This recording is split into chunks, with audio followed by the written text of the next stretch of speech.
కాంగ్రెస్ మాదిగల వ్యతిరేక పార్టీ లోక్సభ ఎన్నికల్లో ఒక్కటి ఎటైనా ఇవ్వకుండా ఒక్క టికెట్ అయినా ఇవ్వకుండా మొండి చేయి నేటి నుంచి 10 రోజుల పాటు నిరసన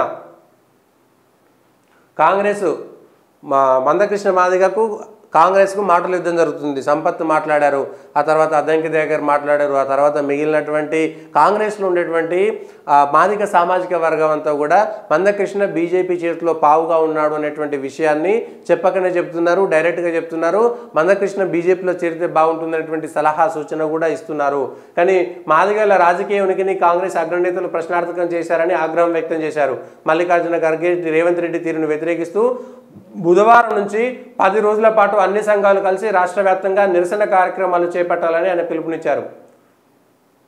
కడియం షేర్కి బీఆర్ఎస్ ఏం తక్కువ చేసిందని ప్రశ్నించారు. కడియం షేర్కి విలువలు లేవని, ఎంఆర్పీఎస్ ఉద్యమానికి ద్రోహం చేశారని ధ్వజమెత్తారు. రాజీనామా చేయకుండా పార్టీ మారే వారిని రాళ్లతో కొట్టి చంపాలని రేవంత్ రెడ్డి అన్నారు. ప్రస్తుతం కడియం షేర్ ఏ పార్టీ నుంచి ఏ పార్టీలో చేరారు, మరి ఎవరిని రాళ్లతో కొట్టాలని ప్రశ్నించారు. మరి ఇది ఎంత దూరం పోతో తెలియదు.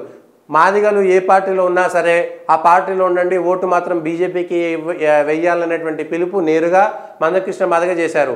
నరేంద్ర మోడీ పైన నమ్మకం ఉన్నది. చాలా కీలకమైనటువంటి దశలో ఆ ఏబిసిడి వర్గీకరణకు సంబంధించినటువంటి అంశం ఉన్నది. ప్రభుత్వం ఇప్పటికే ఆ ఏబిసిడి వర్గీకరణ కోసం నరేంద్ర మోడీ సర్కారు పూర్తిస్థాయి వ్యవహారం నడుపుతుంది.